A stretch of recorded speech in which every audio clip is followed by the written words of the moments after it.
আমি দেখেছি আপনাদের ভিডিও এবং আমি দেখে খুবই জেলাস হয়েছি যে আরিফ ভাই আমাকে রেখে আম ভর্তা খেয়ে ফেলতে পারলো পরপর 2টা বছর। উনি পকেটে করে নিয়ে আসলেও তো পারতো। এবার আমার যাওয়া হয়নি, বাট ওদের বাসার আম আমার সবসময় খাওয়া হয়েছে। মামুনের আম্মু সবসময় আমাকে আম পাঠিয়েছে, কাঁঠাল পাঠিয়েছে। ওদের বাসায় যত রকম ফলমূল হয়েছে, শাক সবজি হয়েছে, উনি কিন্তু আমাকে সবসময় পাঠিয়েছে। শুধু আমাকে না, মামুনের পরিচিত যারা আছে বন্ধু আমার এটাই, আমার আম্মু গ্রামের যত ফল হয়, শাকসবজি হয়, এগুলো নিয়ে আসে যখন আসে ঢাকা আসার সময় নিয়ে আসে। তারপর আমার আত্মীয় স্বজন বা আমার শুভাকাঙ্ক্ষী যারা আছে তাদেরকে আম্মু যে দিয়ে আসে বা পাঠায় দেয়। আমের ভর্তার ভিতরে স্পেশাল কি আপনি দিয়ে থাকেন যেটা খুব স্পেশাল?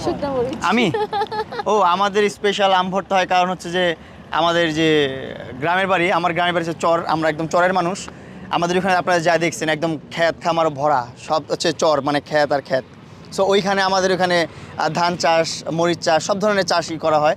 সো ওইখানে মরিচগুলো চাষ করি তো আমরা। আমাদের মরিচগুলো একদম তরতাজা মরিচ, একদম ঝাল। আমাদের ছাদেও মরিচ, হ্যাঁ, গাছ থেকে তাজা তাজা মরিচ ছিঁড়ে ছিঁড়ে আপনাদেরকে দিই। তারপর ধনিয়া পাতা, এগুলো একদম তাজা তাজা, মানে সব কিছু একদম পিওর অথেন্টিক, মানে ফরমালিন মুক্ত থাকে। তো এই জন্য বেশি মজা লাগে, বেশি সুস্বাদু লাগে। আর আমগুলো তো তরতাজা ছিঁড়ে ছিঁড়ে আপনাদেরকে দিই।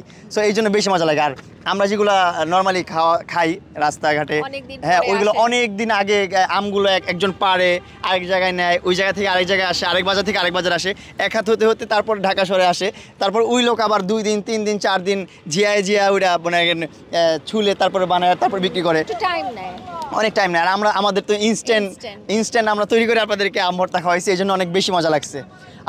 আর আমি নিজের হাতে বানাইছি, এই জন্য মনে হয় বেশি মজা লাগছে। মামুন কিন্তু এক্সেলেন্ট আম ভর্তা, শুধু আম ভর্তা না, মামুনের রান্নার হাত খুব ভালো।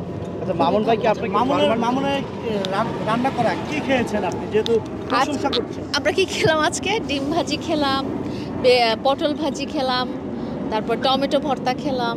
আজকে মামুন রান্না করেছিল। আচ্ছা, মামুন ভাই কি আপনাকে ফরমালিন মুক্ত আমের ভর্তা খাওয়াইছে? হ্যাঁ, অনেক খেয়েছে। ফরমালিন মুক্ত সব? হ্যাঁ, ফরমালিন মুক্ত। আমাদের গ্রামের বাড়িতে আমরা নিজেরাই তো চাষ করি সব কিছু, আর আমাদের নিজেদেরই তো সব কিছু গাছগাছালি।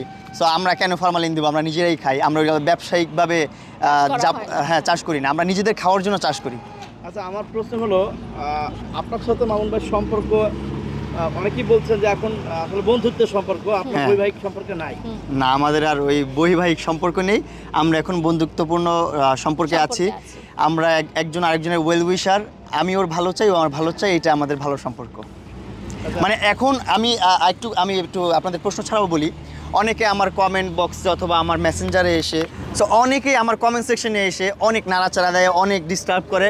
মানে আমার যখন এইসব ধরনের কোয়েশ্চেনগুলো করে যে আপনারা আবার মিলে গেলেন, আপনি বেহায়া, এটা ওইটা সেটা, আপনারা প্রেম করতেছেন, এটা করছেন, আমি তাদেরকে যে এত রাগ উঠে ইচ্ছা করে তাদের কানটা ধরে একদম মলে দিই সামনে পেলে। হ্যাঁ ভাই, আমি যদি রিলেশনে যাই নাই, যদি যাইও থাকি, তাহলে তোর বাপের কি, তোর সমস্যাটা কি ভাই? কোনো সমস্যা আছে কারোর কিন্তু কোনো সমস্যা থাকার কথা না। আমার যেখানে সমস্যা না থাকবে, আমি এখন ওর সাথে ভালো একটা সম্পর্কে আছি, ও আমার ভালো একটা ফ্রেন্ড, আমি ওর একটা ভালো একটা ফ্রেন্ড, আমরা কো আর্টিস্ট, কো পার্টনার, আমরা কোলাবোরেশন পার্টনার। সো আমরা সাথে কাজ করতেছি। এইটা দেখে মানুষের এত ফাটাফাটতেছে, এত জ্বলা জ্বলতেছে, কেন এক হলেন, কেন একসাথে ঘুরেন, কেন একসাথে কন্টেন্ট করেন। ভাই, আমরা একসাথে কন্টেন্ট করে আরাম পাই, মজা পাই, আর আমাদের যে অডিয়েন্স তারাও দেখে মজা পায়, তারা আরাম পায় আমাদের কন্টেন্টগুলো দেখে। আর যারা এই কমেন্টসগুলো করেন তারা আসলে আমাদের কন্টেন্টগুলো দেখেন, আবার একটু চিন্তা ভাবনা করেন যে এই একটু নাড়াচাড়া হয়ে যায়, একটু গেম খেলুক, একটু ঝগড়া করুক, একটু এন্টারটেইন হই, মজা নেই, এইগুলো চান আপনারা। ভাই, ঝগড়াঝাটি চায়েন না।